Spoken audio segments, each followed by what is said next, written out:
Rob. I'm here to present to you the Niagara Sports Network. So in the Niagara region, there's a big problem. There's a complete lack of innovation in the way that Niagara receives its local sports. There's currently a great lack of coverage in local sports in Niagara due to the absence of a dedicated local sports media outlet. The newspaper is not sufficiently able to cover all local sports, and Cogeco only does minimal broadcasts of its local sporting events such as the Niagara Ice Dogs. Local sports streaming services also do not provide a suitable product.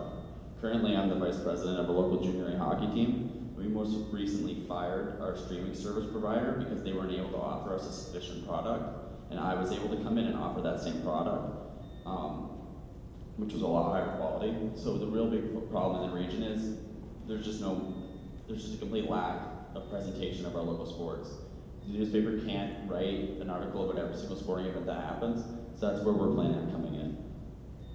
So our solution is a web-based sports network focused on the Niagara region's competitive sports. We're going to start off doing this through web articles. So it'll operate quite like the newspaper does. They currently write articles on a decent amount of our local sports. But what we will do is we will cover every single competitive sport in the local area. Competitive just means the higher level sports such as junior A, professional. It is really a blanket term just to cover a lot of different areas of sport.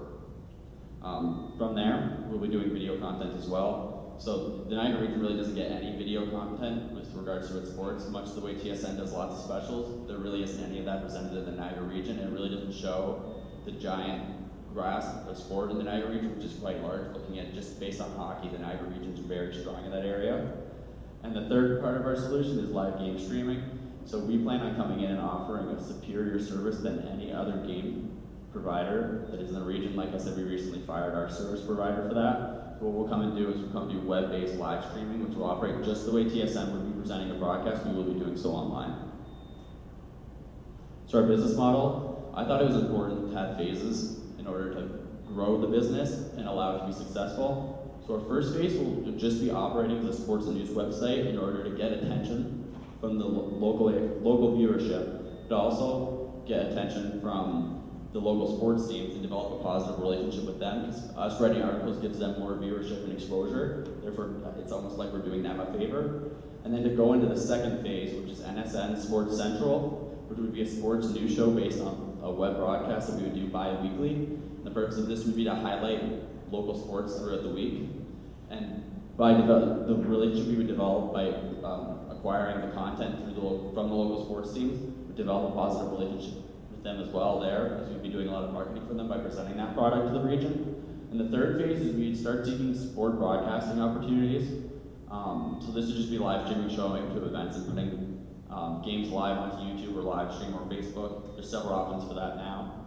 And throughout all this, we'll be seeking advertisement as another revenue stream, which can be presented at each one of our phases. So that's just a basic example of what the rig looks like when we go to do a live sports stream. It's very basic, but at the end of the day, it ends up being a lot more than what our competitors are able to provide. So our revenue model, so at the very beginning, it'll be ad sales from our web broadcasts and other forms of media that we present. Our streaming services will be the main revenue area for us, where we'll make the majority of our revenue. And then there's also additional media services. So as a local sports executive, I found that it was really hard to try and get a third party to come in and do proper sport presentation material for us. So I had to go through and design all of our sponsorship packages, any form of introduction video, all that sort of thing, or even website design focused on sport. So we offer that services as kind of like a back-end opportunity for people we develop a relationship with to offer them additional services, but also once another additional revenue stream. And the way the business acts is basically just aggregating a bunch of services that are already available, but putting them under one entity. So our market size. So our viewership market size, which would be people that be viewing our content, right now is just based off the Niagara region. So the Niagara region is quite large. And our sales market, there's about 20 teams that we feel would be interested in having us film their games. But when we're looking at our segment, it's really important in our viewership market to look at the sports fans who would look at the content, but also the associates of the people who are participating in that sport, because they too want to look at that content. So we feel this is around 64,000 people in the area that would have an interest in viewing our material. And our sales market stays the same. So there's about 20 teams that focus in terms of having live streaming that we feel would be appropriate for us to come in, and they'd be really interested because they already either try to provide the service, want to provide it, or can't find someone to provide it in the way they need. So our competition, local print media simply can't cover everything. They do minimal coverage as it is. Our local streaming services, like I said, they're more expensive and they offer a lot less. And I can give an exact example of that right now. So the following is the sport broadcast that NSN did as a test this past Friday.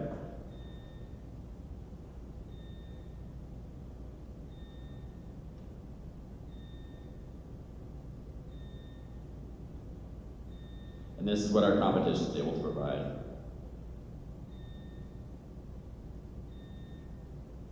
And even though that is a very good goal by Toby, there's no screen overlays to tell which teams are playing, what the score is, or the clock, which is very important. So the team, I general manager at the professional baseball level 1 year ago. I was also an agent. I'm currently the vice president of the Lincoln Mavericks junior A hockey team, and I'm a sport management student at Brock. We also have Daniel Reed. He's our videographer for the Lincoln Mavericks. He's also a Niagara College student. What Daniel is doing right now is we are currently streaming live onto the internet. So this is just an example of what our sports broadcasts can look like at the very minimum. But the point to show is it's extremely accessible, it's very easy, and it's what the region needs. So just quickly looking at our financial projections, based off talks I've had right now, we'll have $5,000 just off sport broadcasts, ad sales. We'll have 1,000 in media services, by 1,500.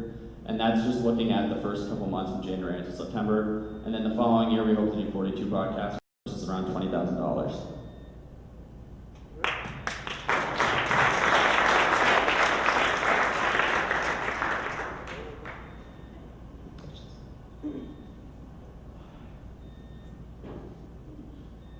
Great presentation. This is a pretty neat idea because I think that, there's probably a lot of people that want to be able to watch these games but can't, they can't make it out, or schedules conflict and things like that. One of the things that, I don't know a ton about this, but I feel like just focusing on Niagara I feel like it's too small of a market. And you've done a little bit of research here, but I feel like this could be something that, even from house league hockey and things like that, where parents, they can't make it out to their kids' games.